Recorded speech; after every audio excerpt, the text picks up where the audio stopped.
Ladies and gentlemen, welcome back to League One Predictions. It is week 26 of the League One. I am here with Ian Allen with very biased opinions to give you all of the rundown of all the predictions. If you are not interested in listening to us talk like idiots or about other things or just generally the nonsense that comes out of our mouth except one game, please have a look below. There are timestamps. Without further gilding the lily or Ian losing his head by shaking back and forth too violently, I lead you in with Bristol Rovers versus Doncaster Bells. I'm salty and grumpy because Doncaster beat my beloved Oxford United 1-0. I don't know how they did it. It was daylight robbery at kind of an evening time. As much as I don't want to hear you talk about Bristol Rovers, I am going to back Bristol Rovers and to beat your beloved Bells. Bristol Rovers to win 2-0. It's really unfortunate. So this particular make of the Bristol Rover car has been buttering up the hill recently. I think they're in the wrong gear. I think they're in like 4th or 5th as they went to go over the hump. But I think they've passed the hump now. And as we all know, the Bristol Rover car is the best made Rover car that there is. So I think they're probably going to beat the Bells. The Bells have been on a really poor run of form recently. Bristol haven't been great. But you feel like they're the better team. So with that being said, Rover cars to win 2-0. I'm losing in I've made a comeback in predictions. I'm losing to this guy who I don't even know what he was talking about. What even was that accent? I'm still losing 13-10, but I am making a comeback, but it pains me. Coventry City versus the MK Dons. So the Sky Blues take on one of the worst teams in the league. Coventry recently jumped over the top of Oxford by one position. They both played an equal amount of games. They've both been fantastic for most of the year. MK Dons have not been fantastic for most of the year. But what's really annoying me about MK Dons is every single time we say that they're going to lose in a conversation like this, they win. Like, sod's law, it's going to be 1-0 MK Dons. But Coventry have been really good. They're on a really good run of form. They drew in the FA Cup, but I don't think it's going to affect them too much. I think they're going to win this game. I'm going to go 2-0 again. There's a little group of sides that are like kind of a better level to everyone else in League One, and Coventry is certainly in that bracket. Every time I hear an opposing manager talk about them, they always say they're like, oh, that's the best side we've played this season. So it's a real credit to Mark Robins. He's done such a great job there. It's probably frustrating that they're not more cemented in an automatic place. It's that the thing I thought was going to be their Achilles heel this season would be playing at St Andrews. They haven't lost there. They've been absolutely amazing there, and that's going to carry on against MK Dons. I think it's going to be 3-0 win to Cov. Ipswich Town versus Accrington Stanley. Ipswich have been the side that's struggling. They've really gone off the boil of late, and there's even talk that maybe Paul Lambert might move away. Random talks about his future. Accrington Stanley are just like that little terrier that just chew at your leg and you can't get rid of them. They never give you an easy game. That being said, this will probably end up 4-0 to Ipswich now. But I think that Ipswich, I think this was going to be a draw. I'm going to say Accrington get something. Ipswich poor form continues. 1-1 draw. I mean, Ipswich have been terrible recently, like actually terrible. Accrington are a mid-table team that seem to get results against big boys sometimes, like everyone does. But for what they are, Accrington do a great job. Yeah, like, I mean, for the budget they have and the facilities they have compared to, I mean, you compare them to Sunderland. Yeah, well, yeah. I mean, that's a massive, huge differential. Just quickly, yeah, or Portsmouth. Yeah, exactly. Anyway, look, Ipswich, I've got winning this 1-0, but it's going to be ugly. Peterborough versus Gillingham. Peterborough are on an absolutely diabolically poor run of form. They're still really good. And this is where the bluffing begins. Gillingham are in 12th in the league. Gillingham have drawn, won, and drawn their last 5 matches and sit on 33 points. But Ipswich Town, having lost, drawn, at 38 points. 36 points. That was Ipswich's form. I'm going to go with Peterborough to win 2-0. He's laughing. I don't know what the punchline is. 2-0 Peterborough. I was actually a bit disappointed with Gillingham, how they played. I thought they could have got something against the West Ham side that were pretty lacklustre, but they, West Ham ended up winning it. I thought Gillingham could have could have maybe even got a replay in that one, because generally they've been pretty good, and as you've addressed, Peterborough have had a little bit of a dip in form, so I'm going to go for a draw again, another boring draw, but let's say it's entertaining draw, 2 each. A boring, entertaining draw. Burton Albion versus, oh, Jesus Christ, Fleetwood Town. Why do we have to talk about Fleetwood Town? It brings down every video that we do. Why Joey Barton is still in the job, I do not know. And generally, just I have a dislike for Fleetwood Town. And let's hope that Nigel Clough's Burton Albion can do us a solid and get a win here. I'm going to say it's Burton Albion 1, Fleetwood Town 0. Yeah, I'm gonna echo that scoreline because it's gonna be close anyway. And if Fleetwood win, I don't want to say it's like 4-3 to Burton because that's madness. Burton seem to always be in 12th or 13th place, like week in, week out. They just maintain this one area of the table as if it's theirs. Anyone gets close, they bite their foot off. The league is actually pretty tight again, isn't it? Up and down. I mean, you only have to win a couple of games to really jump up the league. Well, so Peterborough 36 points in 6th. Fleetwood, 36 points in 7th. Bristol Rovers, 36 points in 8th. Sunderland, 35 points in 9th. Yeah. Portsmouth, 35 points in 10th. Yeah. Blackpool, it's incredible. Even if you're in not 20th place. Where is it? 16th place, Lincoln City. They're only 6 points. They're 2 wins off a playoff place. Yep.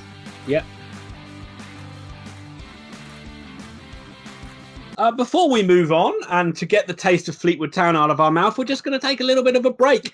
And we'd like to say thank you very much to everybody that supports us on this channel. If you like this video, please give it a big old like. It helps us so much to get views on YouTube. And also, if you like the content, consider subscribing. And if you do subscribe, hit that notify bell so you don't miss out on any future videos. And as always, all of our videos are in association with Grandstand Betters. If you haven't been over to them and you like to have a little punt on football, then go and check them out. If you check out their daily tips, you'll generally be up something like £200 over the course of the year. NHL, they do everything. They do everything better than Kabaddi. Curling. Skipping. Bushfires. Egg and spoon. I do everything.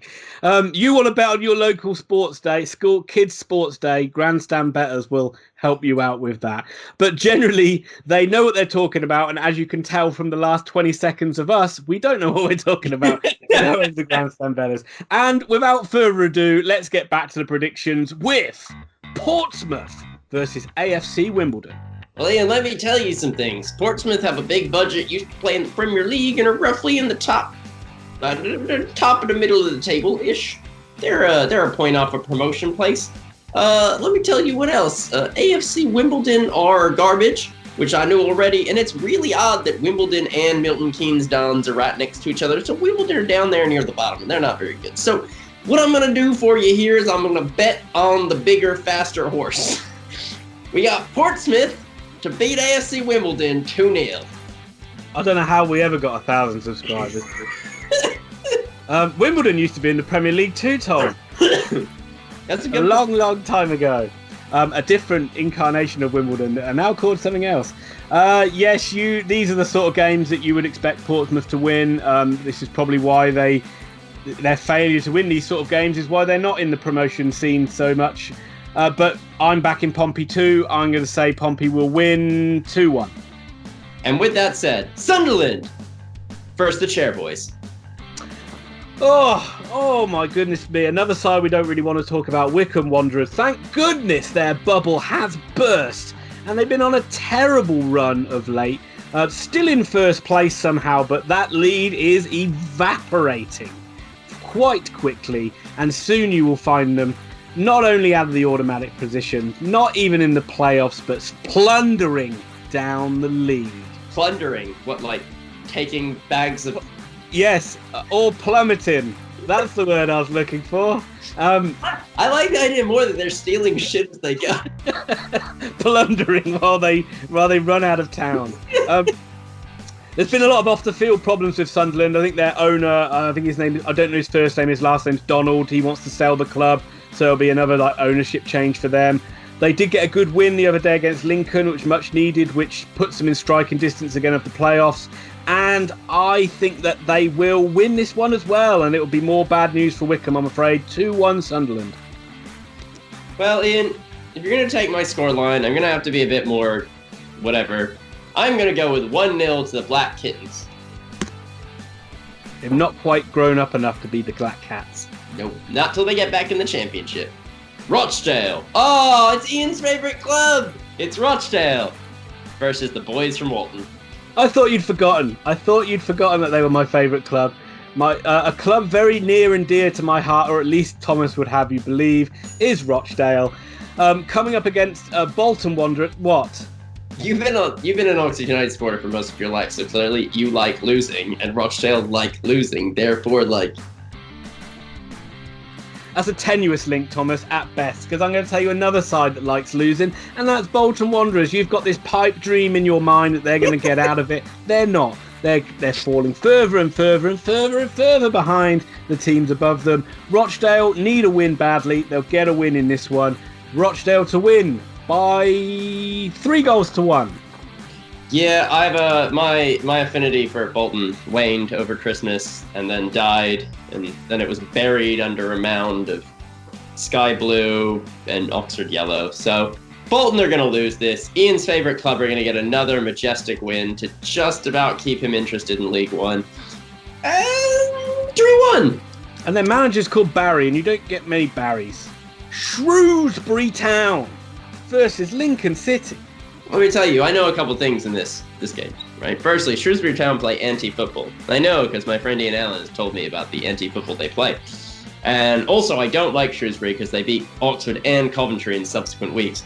But if there's a worse place on earth than Shrewsbury or Shrewsbury, it's Lincoln City. It may be the worst city on earth, but don't take my word for it. Take all the other people that believe it. Cue the clip show.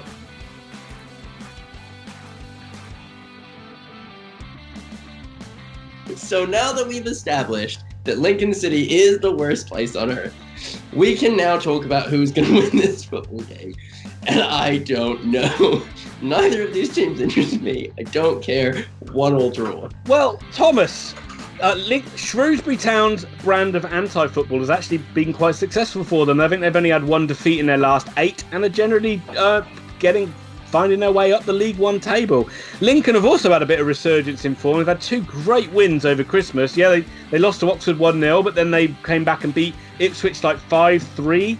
And I think they also had another great win, followed that up with another great win at Sincilbank, but I can't remember who they won against. I know they had 2 great home wins. They did have a bad defeat against Sunderland, which just shows me that Appleton is sort of finding his feet. They did look quite good when I watched them play against Oxford. They looked like they played some good football. Very powerful side as well. And I think I'm going to copy your score in this one. 1-1 draw. I am going to say that I actually rate Appleton as a manager, and I think he's probably doing good things at Lincoln. It's just unfortunate that Lincoln City is the end of the world. And with that said, let's talk about the actual arsehole of the world. Southend United against the 3rd best team in Liverpool, Tranmere Rovers. Yes, well, 2 sides that really need a win. Southend, I think that to say they need a win is the biggest understatement of all time. If there's a worse side in English football now, I don't know who they are. They've shipped 65 goals this season. Yeah. They're basically down already. Even if they go on a little run now, they've got to claw back so many points. It's a pipe dream to think they'll even have a chance of staying up. 2 more points than Bolton. Yeah. I mean, they'll finish bottom. Let's be fair. Let's be frank. Unless something dramatic happens, they will finish bottom. Bolton will overhaul them for sure. And Tranmere need a win. And I think, oh God, the funny thing is, I can see this being a draw. I can see this just like that. I think this one will be a draw. I think this will be a 0-0 draw. I think I've backed Tranmere like 8 or 9 0-0 draws this season. So sorry, Tranmere fans, if you watch this. I think one of our problems when we get down to League One is, besides the fact that it tends to be a bit of a shit show, as shown by how close the league is. I don't think that's not fair.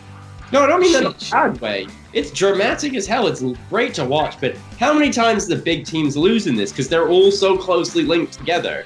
And so you and I get really excited. We're like, goals, we want goals. And then in reality, we've got a really tight league.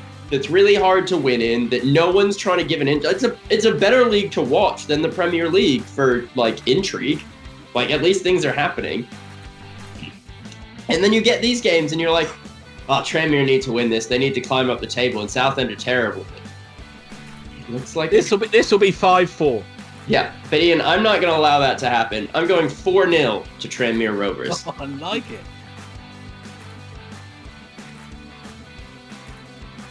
That's a bombshell, Thomas. An absolute bombshell. And it leads us on very nicely to our main event. 4th place, resurgent Oxford United host 2nd place in League One Rotherham United. This actually should be a really good game. I did actually watch the reverse fixture of this, and you can see my review of it in the top corner. Oxford came out 2-1 that day out, and both sides impressed me, actually. Rotherham, again, a very sort of powerful side. They play quite direct football, good football, but like you can tell that they definitely got like a lot of power up front in their team. Oxford really matched them in the middle of the park, which has been a feature of their play. Is that you've noticed that when you played against City, is that when they lose the ball, they do a good job of winning it back in key areas. However, I do have a bit of a problem with Oxford, and I am a little bit worried. We had 3 great wins over Christmas, and then we followed up with a disappointing loss against Doncaster. And why I'm worried is like a lot of the pretty attacking football that we play, I think that we overcomplicate it sometimes, and I think that leads to like over build up. And generally, we always try to make crosses into the box when we've only got one striker in there, and it just means that we end up dominating games in terms of possession, in terms of corners, in terms of shots, but we rarely seem to score a lot of goals lately. And that goes back like 5 or 6 weeks where we haven't really absolutely taken a side apart. We seem to labour to wins. Still we're getting wins because we've got a good defence. And that defence is sort of like doing a good job for us. But it does make me worried. We can't always rely on like a Baptiste screamer or someone else to come up with the goods every week. We need to start getting those scruffy goals a bit more like we were earlier on in the season as well. So I'm a little bit worried about this game. I will say this stat is going to amaze you, Thomas. The last time Oxford conceded a goal at home in League One was against Coventry City in August. His face doesn't look real, but that's incredible. That amazed me. That when they talked about it last time when we played Lincoln, it is an incredible stat. It shows you how good they are at home this season, how good that defence is, as well as how we've been able to get by not being as fluent in front of goal. And I know some people are going to comment on that. It's a silly thing to say because our goal difference looks excellent, but there has been a drop off in the quality. The actual kind of, what's the word I'm looking for? The production. The kind of the final ball, the ruthlessness, the kind of like the killer instinct side of Oxford's kind of gone a little bit. Do you think that part of that, and let's not belabor Oxford for an hour here, but is part of that almost a function of what's happened at Peterborough and some of the other top teams right now, where they're tired and it is just getting harder to be. Yeah. Absolutely, you can see it. I mean, like with Tariq Fosu, he's looked knackered for about the last month. Brannigan's been in and out of the side of injury. Henry's been in and out of the side of injury. Mackie can't seem to buy a goal for love nor money. Lenny Henry. Yeah, Lenny Henry. Yeah. So there is a little bit of that, and there has been some injuries around Oxford as well, which hasn't helped. But as we cannot show any weakness, Thomas, I have to back Oxford to win, and I think they will win. But I do think that they will concede a goal. I think it'll be 2-1 to Oxford. I put my score in before you said yours, just to make sure you wouldn't beat me. In case anyone's wondering, 0-0. That's not true. I've seen it. I've got Oxford to win this game.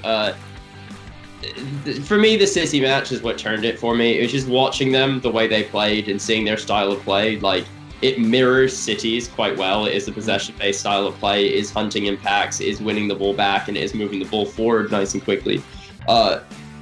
It's just how well do you come back from the Christmas period, which just absolutely decimated the team. They did have a good win. They beat Hartlepool, laboured to it at times, but ended up winning 4-1. Yeah, but that was most of their starting team, wasn't it? Oh yeah, they played a strong side. Yeah. Yeah. So what I'm saying, is how do you come out of this period now and keep the gas running? But Rotherham have been great, but to me, they've come out of nowhere a little bit, and I don't know. I believe in this Oxford team more than I believe in this Rotherham team. So I definitely. Well, I know Rotherham have had some players back from injuries, and that has made a big difference. And they've had some absolutely crazy comebacks in games as well. Certainly in the FA Cup, I think there was one game where they were like 3 or 4-0 down and came back to win. So they got a never they die attitude. Oxford do play better against the bigger sides as well. That's another thing. We played better against the big sides this season. And there was something else I was going to say, but I've forgotten it. Was what you were going to say that if you ranked the worst places to live in England, it would go Rochdale, Lincoln City, Oxford? Ladies and gentlemen, we're done. Ian, is there anything you would like to say to the adoring fans? If you're looking for detailed football analysis, you're probably in the wrong place.